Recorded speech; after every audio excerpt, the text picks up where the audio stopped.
இவன் பேர் தான் கிஷன். வயசு 25.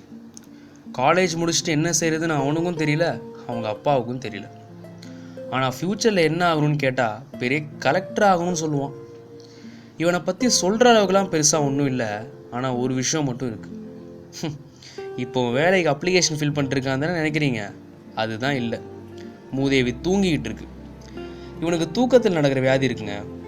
இவன் தூக்கத்தில் நடக்க மட்டும் மாட்டான், ஓடுவான், சாப்பிடுவான், எழுதுவான், கிறுக்குவான், டான்ஸ் ஆடுவான், அப்புறம் அதுவும் பண்ணுவான். அதுனா நீங்கள் நினைக்கிற மாதிரிலாம் இல்லை, இது வேற. நைட்டு ஒன்று கிடைக்கிறதுக்கு கக்கூஸ் கதை திறக்கிறதுக்கு பதிலாக அதை திறப்பான்.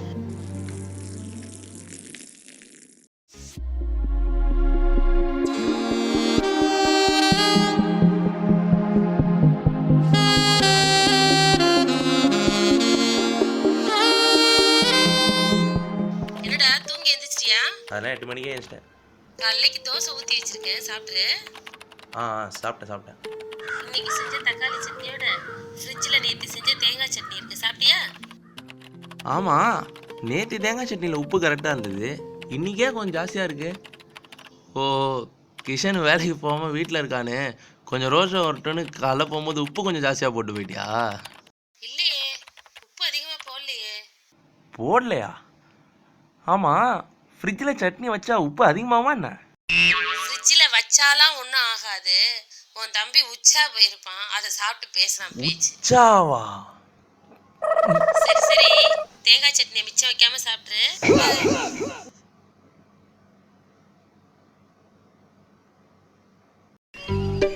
டேய் கிஷன், இங்கே வாயேன்.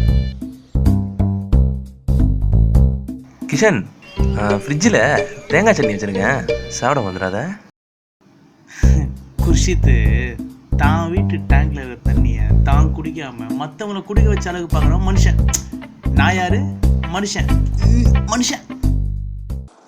என்ன சொல்ல வரோம்? நான் பொதுவாக ஃப்ரிட்ஜில் இருக்கிற இடத்துலாம் சாப்பிட்றதில்ல, ஓகேவா?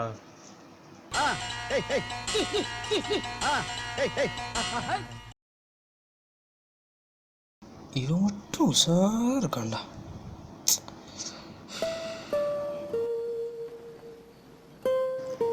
இவன் தான் குர்ஷித், கிஷனோட அம்மாவோட அக்காவோட பையன். சுருக்கமாக சொல்லணும்னா கிஷனோட கசின் பிரதர். கிஷன்னால் அதிகமாக கஷ்டப்படுறதே இவன் தாங்க. பாவம், வேலூர்லேருந்து சென்னைக்கு வேலைக்காக வந்திருக்கான். ஞாயிற்றுக்கிழமை மட்டும் ஊருக்கு போயிடுவான். தோரா இப்போ ஒர்க் ஃப்ரம் ஹோமில் இருக்காரு. இவன் தலையெழுத்த பாருங்க.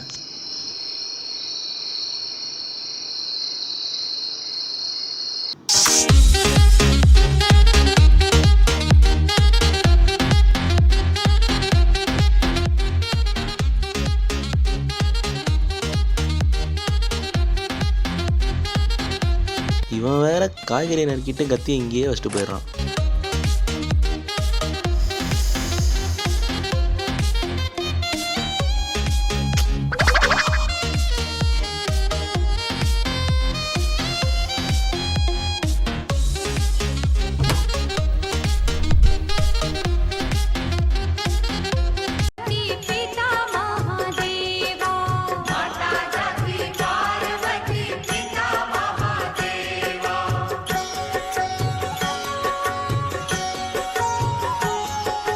டேய், என்ன தூங்கலையா?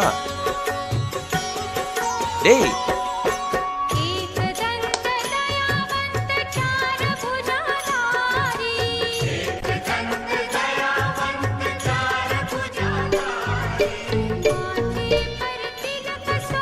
அப்பாடா போயிட்டான்.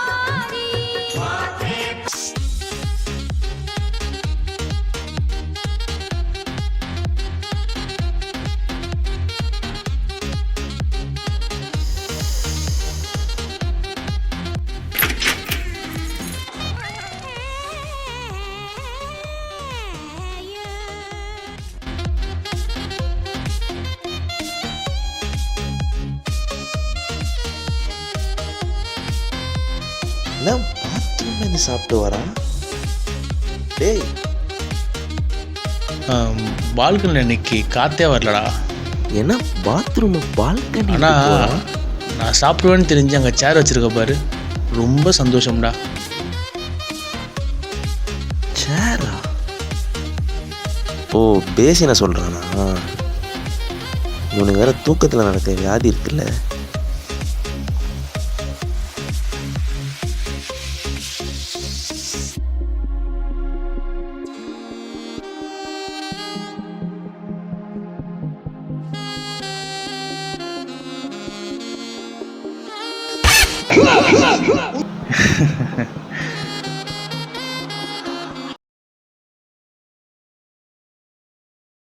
டேய் கிஷனு, அப்பா அம்மா வேறு வீட்டில் இல்லை, உனக்கு வேறு தூக்கத்தில் நடக்கிற வியாதி இருக்குது.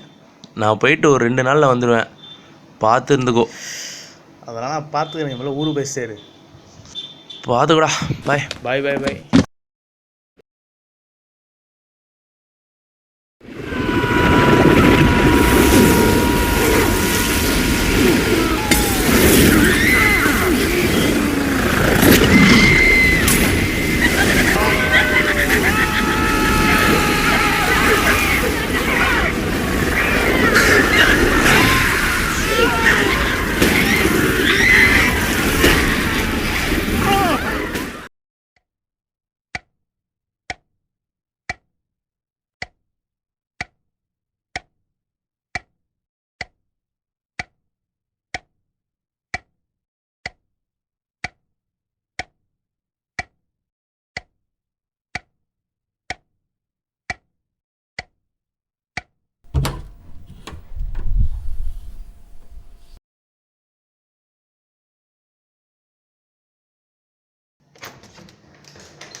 கதவு திறந்துருக்கு.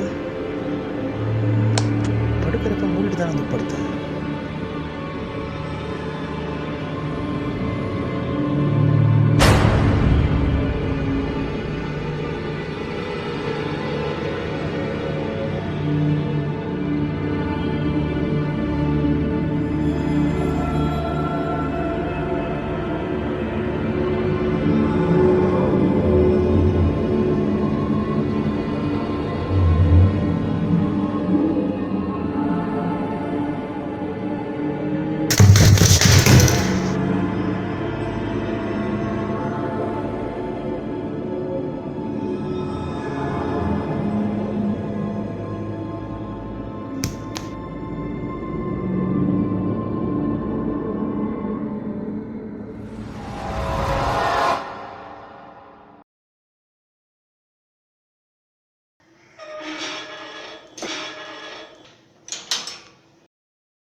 டேய், என்னடாச்சு?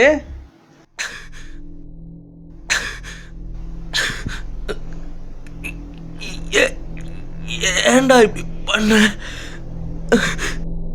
டேய் சொல்லி தொலைடா, என்னடாச்சு? எதுக்குடா குத்துன? இது குத்துறனா? எப்படா? எப்படி எப்படிடா?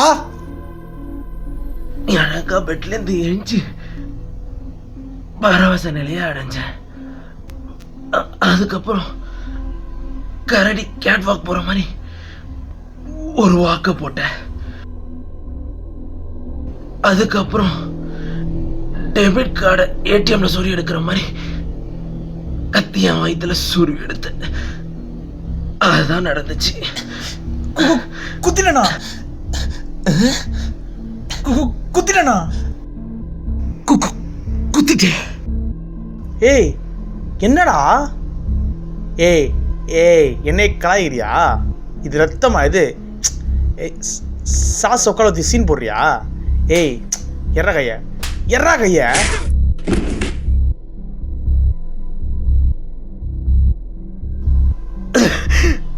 ரத்தம்டா. டேய் இல்லடா, ரத்தம் இல்லடா. அது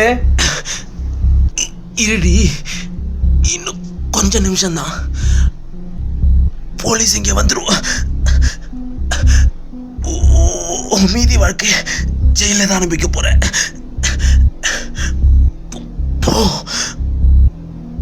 போய் உன் புது வீட்டுக்கு பால் காய்ச்சு. போலீஸ்க்கு இன்ஃபார்ம் பண்ணிட்டியா? ஏன்டா போலீஸ் இன்ஃபார்ம் பண்ண? ஐயோ உனக்கு என்ன பாவம் பண்ண? என் கனவு லட்சம் எல்லாமே கலெக்டர் ஆகணுங்க தான்டா. அதுல மண்ணள்ளி போட்டியடா. எனக்கு குத்துறது கூட பெருசா தெரியலடா. ஆனா கலெக்டர் அவன் சொன்ன பாரு, தாங்க முடியல.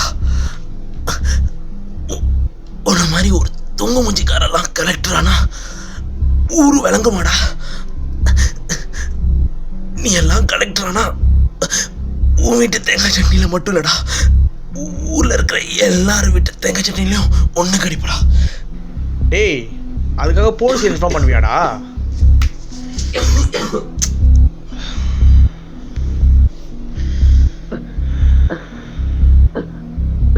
அவ்வளோதான், இன்னும் 10 நிமிஷத்துல போலீஸ் இங்கே வந்துடும். எல்லாம் முடிஞ்சுது. என் கனவு லட்சியம் கலெக்டர் ஆகணுங்கிறதெல்லாம் எல்லாம் முடிஞ்சுது. இப்படி புலம்ப விட்டானே. போலீஸ் கிட்ட மாற்றுறதும் ஒண்ணுதான், இங்கே சாவுறதும் ஒண்ணுதான்.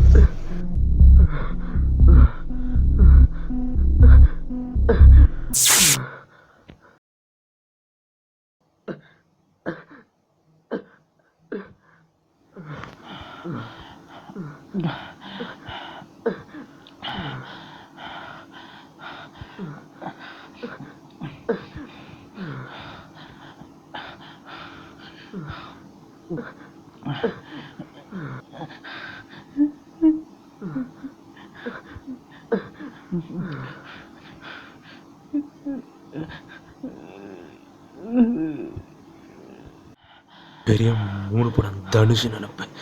சீ சாவு.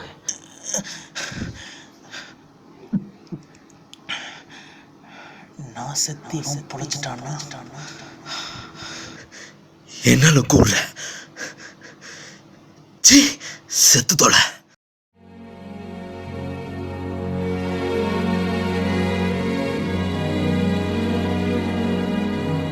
இவன் சாவணும்.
போலீஸ் சைரன் சவுண்டு கேட்டுச்சு. இதையும் காணோம்.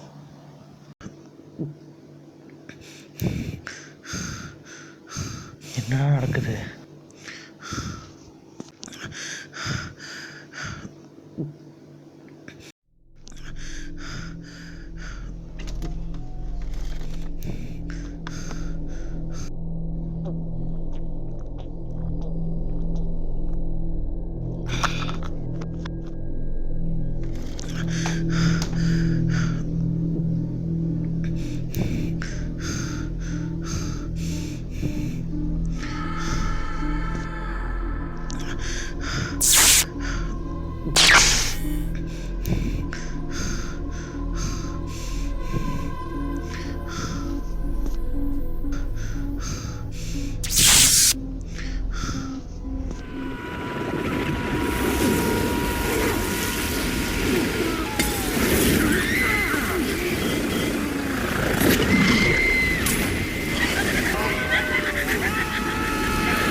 ஹலோ ஹலோ, சொல்கிறா.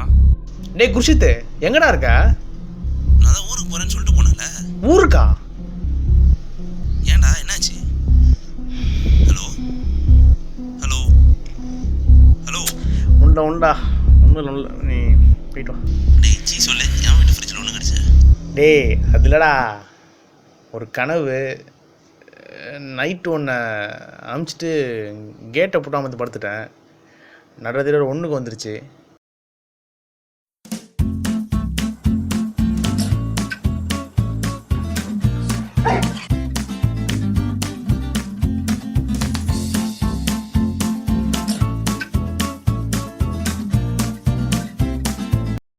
ஆமாண்டா, அப்போவே நான் யோசித்தேன், என்னடா பார்க்குறது ரத்தம் மாதிரியே இல்லை, குங்குமம் மாதிரியே இருக்குன்னு. சரி விட்றா.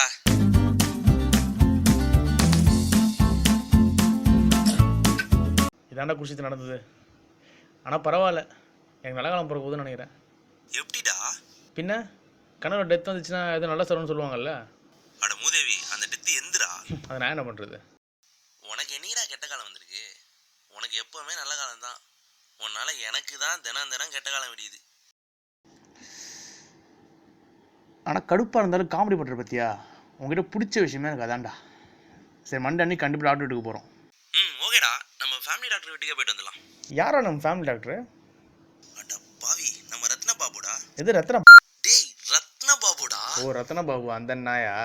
டேய் இல்லைடா, தூக்கத்துலேருந்து நான் வெளில வரலையா, அதான் வாயிலேருந்து எனக்கு மரியாதை வரல. இல்லைனா மட்டும் வந்து கிழிச்சிடும். நானே அப்பாயின்மெண்ட் வாங்கிக்கிறேன், நீ முதல்ல கதை கூட்டிகிட்டு போய் படு. ஓகேடா, பாய்டா, பாய். தப்பாக இருந்துச்சிக்காது என்ன?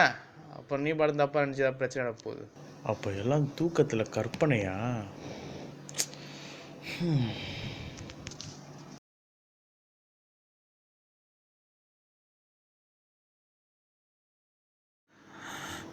கத்தி.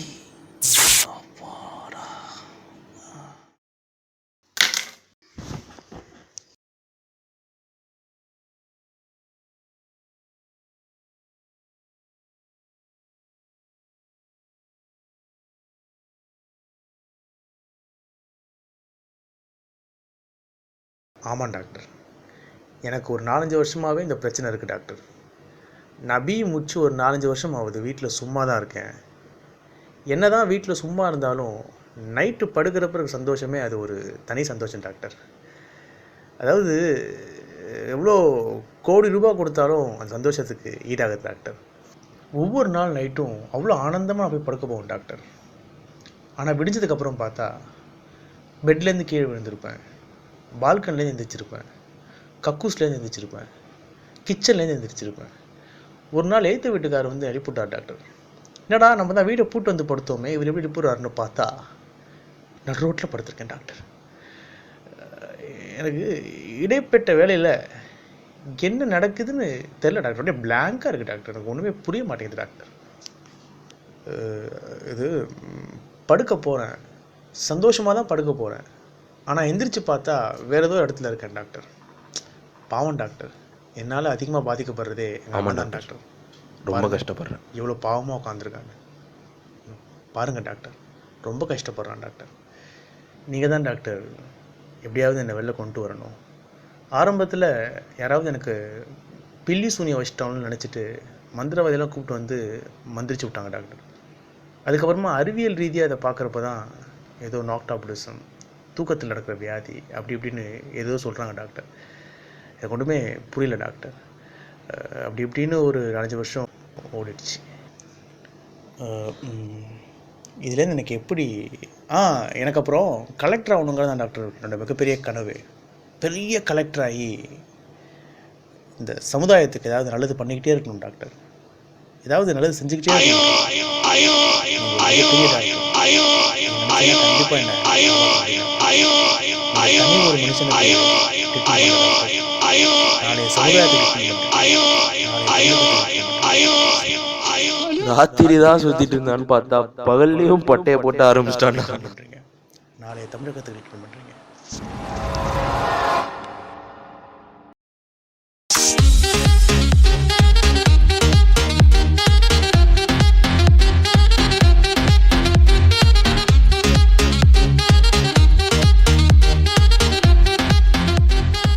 தூக்கத்தில் நடக்கிறது என்பது ஒரு அசாதாரண செயல். இது எல்லாருக்கும் வருவதில்லை. இந்த தூக்கத்தில் நடக்கிற பழக்கமுள்ளவர்கள் தன்னிச்சையாக எந்த முடிவையும் செய்யக்கூடியவர்கள். அவர்களது அறையிலிருந்து தூக்கத்திலேயே நடந்து சென்று திரும்பி வந்து ஏதும் நடக்காதது போல் மறுபடியும் தூங்கிவிடுவார்கள். சில பேர் விபரீதமான முடிவுகளையும் எடுப்பார்கள், அதனுடைய பின்விளைவுகளை ஏதும் அறியாமல். இதோ ஃபஸ்ட்டு கிளிப்பிங்கில் பார்க்குறீங்களே, இவன் ஒரு 8 வயசு பையன். இவனுக்கு தூக்கத்தில் நடக்கிற வியாதி இருந்தது. இவன் தூக்கத்திலேயே நடந்து 4வது மாடியிலேருந்து ஜன்னல்லேருந்து கீழே விழுந்து இறந்துட்டான். செகண்ட் கிளிப்பிங்கில் பார்க்குறது ஒரு கல்லூரி மாணவன். அவன் வந்து ஒரு குளிர் பிரதேசத்தில் வாழ்ந்து வந்தான். அவன் தூக்கத்திலேயே நடந்து அவன் வீட்டிலேருந்து ஒரு 150 அடி தூரம் வந்து பனி சறுக்கில் வழுக்கி விழுந்து உறைந்து இறந்து போனான். இத்தகைய பழக்கமுடையவர்களை உடன் இருப்பவர்கள் தாயாகவோ தந்தையாகவோ யாராக இருந்தாலும் அவர்களை சற்று கூடுதல் கவனத்தோடு கண்காணித்து வர வேண்டும். மேலும் இந்த சூழ்நிலையில் அவர்கள் இவ்வாறு நடந்து கொள்கிறார்கள் என்று அறிந்து கொண்டு நல்ல மனோதத்துவ மருத்துவரை அணுகினால் இதிலிருந்து பூரண குணமடைய வாய்ப்புண்டு.